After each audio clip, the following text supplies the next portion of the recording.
with all due respect.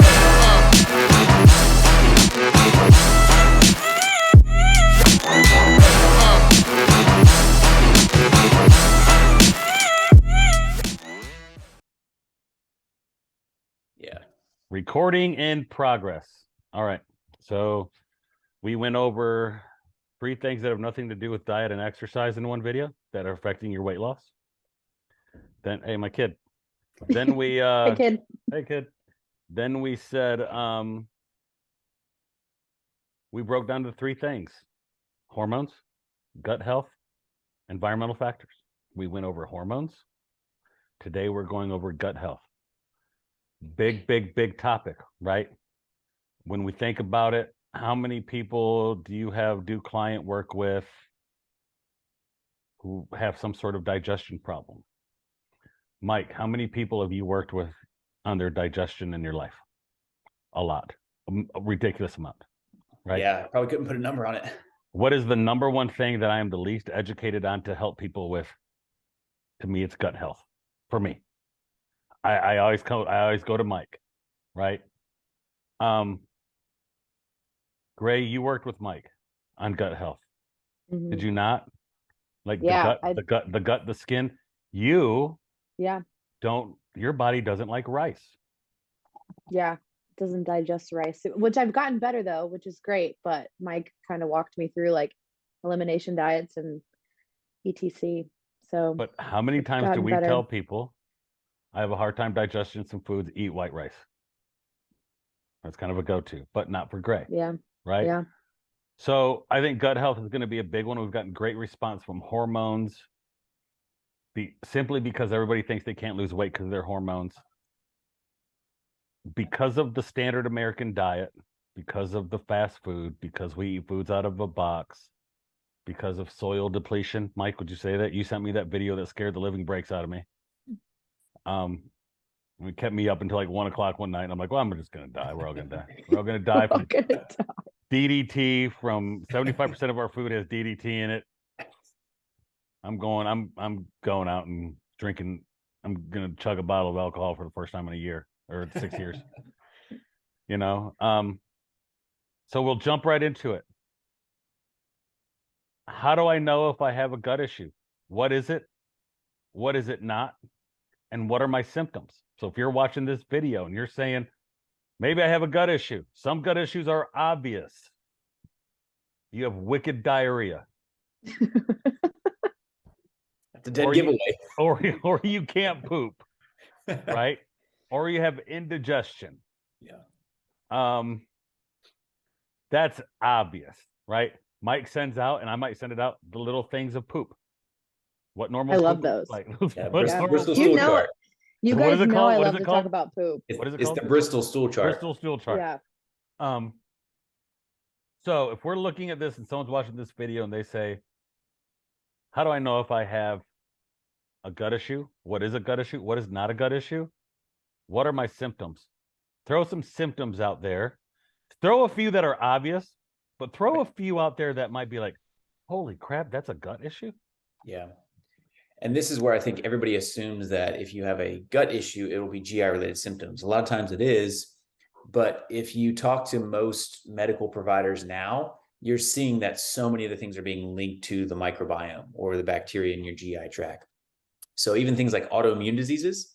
So everybody's assuming it's nausea, vomiting, and diarrhea are the only GI related complications, but you can see, like let's take, an autoimmune disease like lupus or Hashimoto's. It doesn't really matter whether or not you know what those things are. It's just basically an alteration in your immune system. And a lot of times you're seeing that now linked to changes in the microbiome. But we know that it's probably not one driving the other. It's probably this crosstalk between both. And so this is where you're starting to see there is a gut-brain axis where your gut is talking to your brain and vice versa. So all the neurotransmitters that your brain utilizes to make you feel happy, sad, frustrated, rewarded, motivated, all those are made in your GI tract from certain compounds that you break down and synthesize or create from food. And then there's also a gut-lung axis where the microbiome is talking to the organisms that line the inner aspect of your lung, that mucosa. There's a gut-skin axis. So you can have GI issues and it shows up as acne. It can show up as eczema. It can show up as psoriasis. You can have infections in your GI tract that show up as skin-related changes. Psoriasis is a big one, that there's a large fungal component with that sometimes, to where someone can have fungal-related overgrowths in their gut that are subclinical. And so they're not going to be in the hospital for these sort of things, but they're just, they tend to have a harder time keeping these things in check. So as such, you get these systemic effects and you pick them up on the skin. You can also see changes where you'll also have kind of this gut muscle axis, where how well you break down and absorb food, like we talked about in one of the other videos, determines how well you recover, and then how well you actually physically adapt and change from your training. So everybody on social media is just into, you got to do these exercises and you got to eat these foods.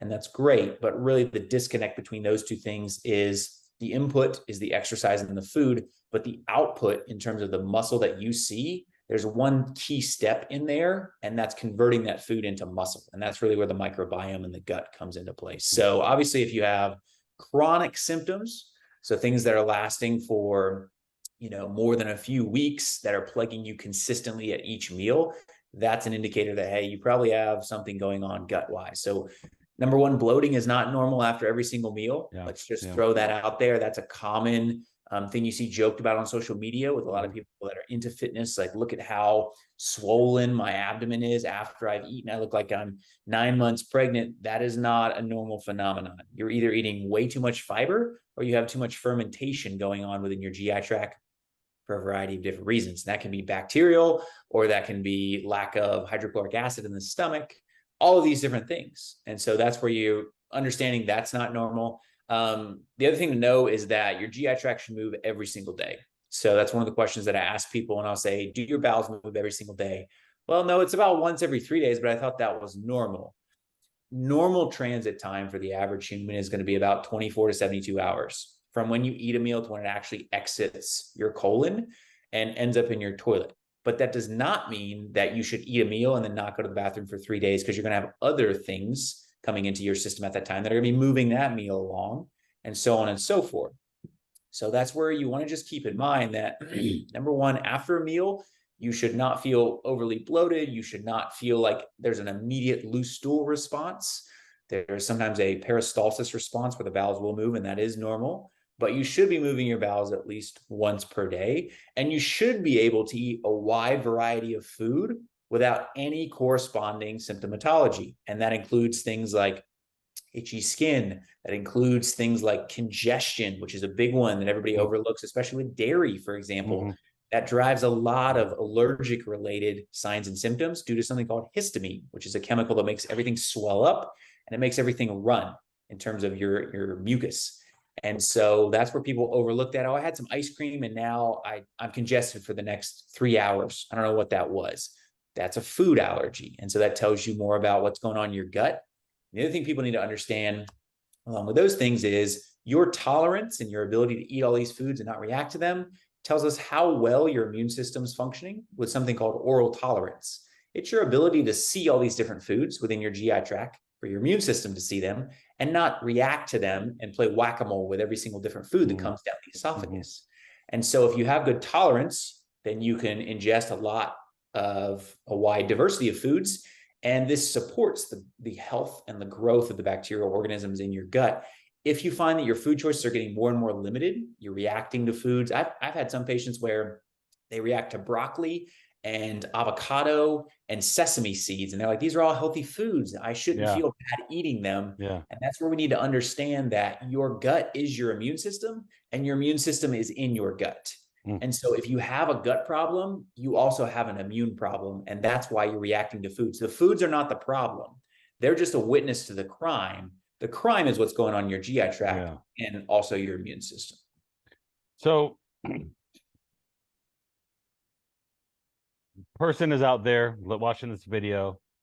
They're like, well, I get bloating. I get some skin issues. I'm irregular in my bowel movements. It upset stomach. Certain foods hurt my stomach. Obviously, I need to get a probiotic. I hear that all the time. I bloat after I eat. I'm not digesting food. I need to get a probiotic. I feel like that's like the go-to for the general population when they feel like they have anything wrong with digestion, stomach ache. Tell me, for somebody out there who wants to quick run to the grocery store and buy a probiotic at Walmart, who needs a probiotic? What's a probiotic do? And why is that not the right thing to do? Is just go straight run to a probiotic? Yeah.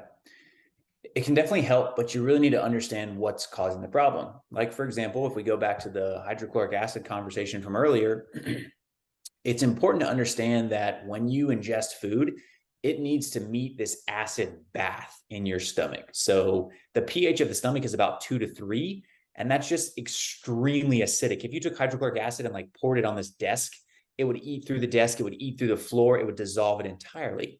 So that's where we need to start thinking about, if somebody gets bloated, the first thing we want to think about is, number one, what kind of food is this person eating?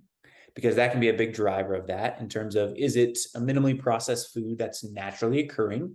So is it kind of a single ingredient food? If it is, that's okay. Then the second thing we want to ask about is, how is this person meal hygiene while they're eating? The thing that people need to understand and take away from this is that there are many different things that you directly control with every single meal that positively or negatively influence your digestion. So number one, did you take time to really sit and cook that meal and smell that meal while it was cooking? That could be in a microwave while you're heating it up. But if you're rushing around and you're on your phone and you're working while you're eating, all these things shut down digestion. Your body has kind of two different systems. Number one is the rest and digest parasympathetic. That turns on digestion, that turns on the production of sex hormones, and that helps you to recover and grow. Growth hormone is another one that gets secreted overnight. The other side of that is this fight or flight, and that shuts down digestion. It shuts down stress hormones. So you can either be stressed out or you can be relaxed. Those are basically the two ends of the spectrum. So if you're working while you're eating and your meal hygiene is poor, and you're not taking time to sit, to relax, the first thing that you're going to notice is your mouth is going to be a lot more dry. And so when you get into that rest and digest, what happens is you start to salivate. I always explain it to people. When you go for a massage, you may not notice it, but you're going to start to salivate because this is your body telling you, hey, we're more relaxed. We're ready for that food if you're going to eat it now. Same thing happens when you sit down. I always tell people, your 3 cues when you sit down to eat a meal is, number one, have I taken 5 nice, slow, deep breaths? And when you exhale, you want to feel like you slouch and relax a little bit. The second thing is 5, 10, 15 rule. Did I take at least, of course, it just flew out of my head. Did I take at least 5 seconds in between each bite to fully chew that bite? Did I take at least 10 seconds to kind of put down my fork and savor that meal? And then did I take at least 15 minutes in total to eat that meal? And so that's kind of just a good rule of thumb, 5, 10, 15 rule. And then the third thing is, again, that salivation cue. If you start to take those nice, slow, deep breaths, you'll feel yourself start to salivate. Now you're in kind of more of that relaxed state. So now that we get past all of that, somebody's like, well, I'm still getting bloating and I'm doing all these things before the meal. I'm eating slow. I'm taking time to savor the meal. Okay. So now the next piece of the puzzle we want to ask about is, does this person need a little bit of support with digestive enzymes, with things that increase hydrochloric acid production? And if you're someone that you've taken proton pump inhibitors or things that dampen down acid production in the stomach, like Zantac and Pepcid, and these over-the-counter things, let's say you get chronic heartburn and bloating all the time, if you reduce that acid concentration low enough in the stomach, you're going to bloat, because now you don't have acid to break down all of that food that should be there, and it starts to ferment and sit a little bit longer. Not only that, you'll see in people that stay on these drugs in the long term, years, they'll absorb less B12, less magnesium, less iron, and a lot of those micronutrients you need to support different steps of digestion, one of them being production of hydrochloric acid. So you're kind of working your way down the digestive tract with all these different steps. But like I said, first thing is, what are you eating? Second thing is, what environment are you eating it in? If you're doing 90 down the interstate eating a McGriddle, you're probably going to be bloated. But the third piece of that is, are you taking any medications that have side effects that are digestive related? Another one that's very common with people is metformin. And so if you take a high enough dose of metformin, you're going to get loose stools. You're going to get diarrhea. Can you take things that offset that? Maybe, but you're really just putting a Band-Aid on a bigger problem. Let's regulate your blood sugar better so you can get off such a high dose of metformin. So that's the third thing you want to be thinking about. And then the fourth thing you want to be thinking about is, well, maybe now I need a probiotic. Please keep in mind that certain probiotics do require temperature, so a low enough temperature while they're shipped, and also while they're stored. So you go to the grocery store, some will be in the refrigerated section, and that's great. So that's the first thing to check off. If you're getting it off Amazon, it's probably not shipped on dry ice. It's kind of a tip off, and Amazon doesn't refrigerate any of their supplements, just an FYI for everybody out there. So fish oil, probiotics, would never recommend it through Amazon for that reason. And then the other thing to think about with probiotics is there's different classes. So there's different microorganisms. There's really 3 big classes. There's Bifido and Lactobacillus, which everybody knows about. There's another yeast called Saccharomyces boulardii, which Josh, you and I have talked about this in the past. It worked really well for someone that you know. And then there's a third class called spore-based probiotics. Which one someone needs in certain situations will drastically change what probiotic you get, how long you take it, and also kind of what the composition of your gut is at the moment. So that's why it's very hard to give people just generic, hey, take this. Everybody takes this, because it's so individualized. And that's kind of where medicine is heading now with integrative medicine. It's recognizing every single person is different biochemically and epigenetically, so how your genes are expressing. And if we disregard that and just give a one-size-fits-all approach, it might work for some people, but there's going to be a lot of people that are left in the lurch. And so now we're having these conversations to help people individualize more. So if somebody comes to you and it's like, I think I should have a probiotic, you're going to address sleep, work, eat hygiene. Are you sitting down to eat your meals? Are you on the run? Are you slamming food in your face? Are you taking 15 minutes to eat? Right. Because you might possibly not be digesting food because your sleep hygiene sucks. Right. Every meal might be in your car, on the run, while you work. Like, are you sitting down and eating a meal? You touched on this a little bit. Medicines, medications, over-the-counter prescribed meds. What medicines out there could somebody be taking that could affect their health, their gut health? And then like foods that can affect your gut health. So what are you talked about fermented foods before, right? Touch a little bit on somebody out here who's like, hey, I take a bunch of medicines. What could they be doing that could affect their gut health from a medicine side? Number one caveat of this conversation is do not stop any medication ever. Always. Yes. Based on this conversation. So there's going to be certain things that an individual might have to take, and they're going to have GI related side effects as a result of that. And that's okay. It just is what it is. That's where you want to see what can I do to buffer that. And so that's where people need to be aware of.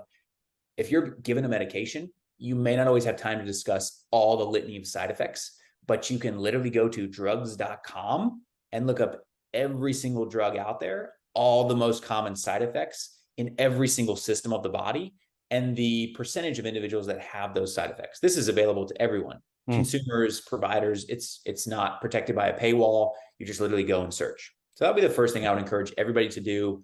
The more drugs you have on board, it's called polypharmacy, but the more you have on board, the harder it is for anyone, whether it's a pharmacist, a physician, anyone on your medical care team, to predict how those are going to interact, because there's no long-term studies on somebody that's on 20 different medications. It just doesn't exist because there's too many variables.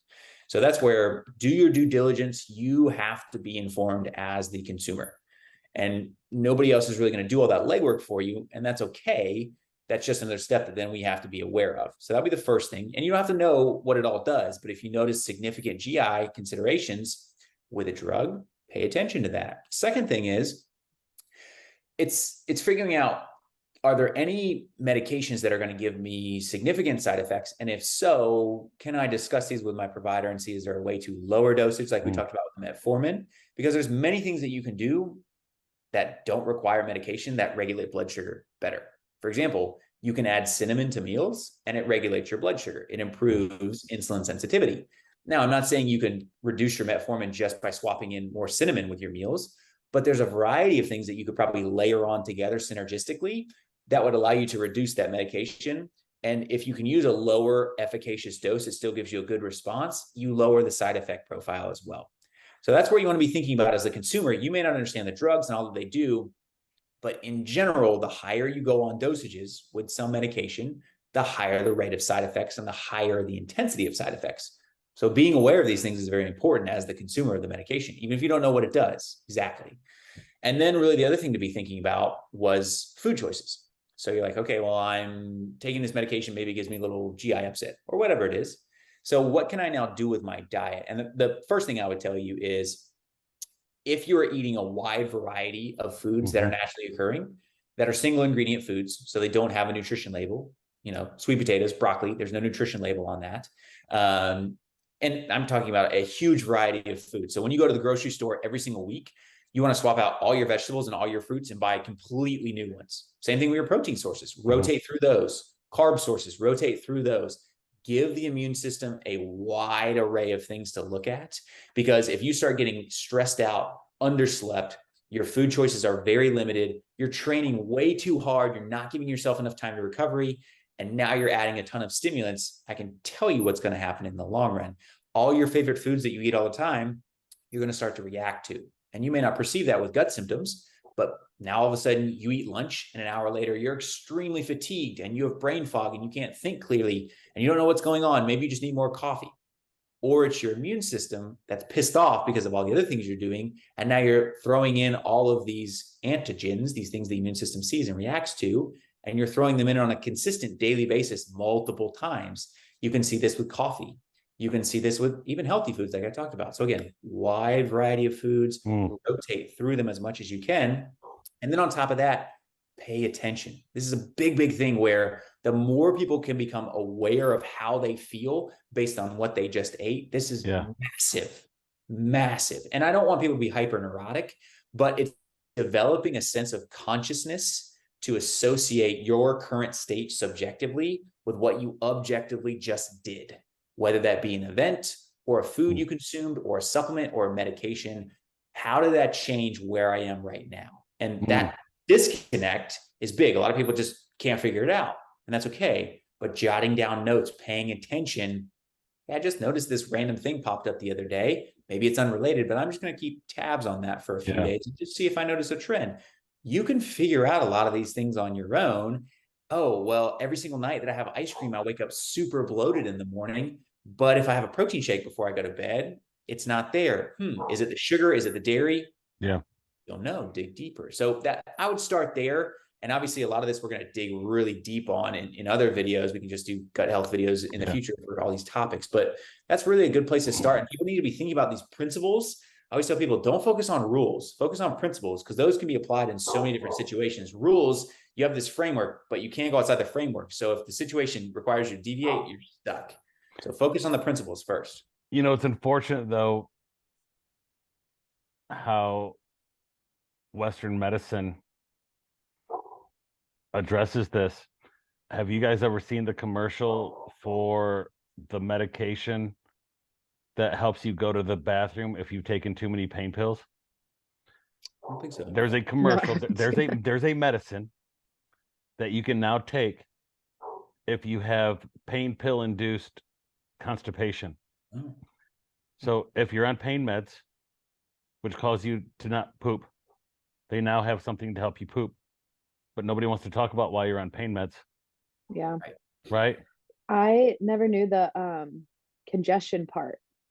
That was like an immune response, like a GI response. But I always get congested after I drink alcohol. So talk about alcohol with your gut. Okay. Just a little bit. Right. I think we have like 5 minutes left. Yeah. 3.5 minutes. We still got to wrap it up with the 3 things that they can do, but touch on alcohol. Yep. So number one thing people need to take away is semi-related to alcohol, but also semi-related to this conversation we've been having on medication and the medical industry in general. Everything that you eat plays a direct role in the entirety of your physiology, regardless of what your condition is, whatever it is medically. So please, if you've been told that what you eat makes no difference at all in X, Y, or Z condition, that is entirely false. So it definitely 100% makes a difference, even if it's not directly related to, I don't know, let's throw out the big C word, cancer. No, it doesn't play a direct role in that, but all the other systems that are affected by the food affect that. So food plays a massive role in everything all the time. It 100% does that. And alcohol playing a massive role in this as well. The number one thing that people need to understand is 2 big components with alcohol. Number one, it is antimicrobial. So pre antibiotics and pre hand sanitizer days, pre Lysol days, everything was cleansed and killed with alcohol. So Civil War, you're doing surgery, you poured alcohol over the site to sterilize it. So when you ingest a shot of Everclear, you are doing something very similar to the microbiome within your GI tract. And your brain. In the long run, probably not advantageous. Number two with alcohol is, regardless of how you feel when you wake up for alcohol, you have more nocturnal sleep awakenings, meaning that your sleep is more fragmented over the course of your night, even if you subjectively feel like you slept. So alcohol is a downer, meaning that it shuts off a lot of that excitatory aspect of the brain, so people fall asleep a little bit easier. But it will still disrupt your sleep, which plays a direct role in the health of your gut. So in the long run, if you're concerned about gut health and you want to optimize your health or your performance, alcohol can't be a regular, consistent part from an excessive intake perspective. Yeah. All right. We're down to the big three. Got a minute and a half. You've watched this video and you want to know, what can I do? What 3 things can I do right off the rip, watching this video, to improve my gut health? I want to take the quiz. I'm going to say that number 1 is food variety. Is that true? I would take it a step further, and I would actually do spice variety. Spices actually have higher antioxidant levels than all foods combined. Season and spice your foods exceedingly well, and then rotate in all that food diversity. Cool. So add spices to your foods. Right. Food variety. Right. Address your food hygiene. Sit down, eat your food, take your time, don't be stressed. Right. So if you're watching this video, add spices, improve food variety, eat whole foods, address your food hygiene. Yeah. And don't be neurotic. Again, you got to live life, but pay attention when you splurge and see how you feel. Right. Well, we're gonna end it. We're going to shoot this out. I think this is a great conversation. If anybody needs to hit us up, and we'll help you with your gut health. With all due respect.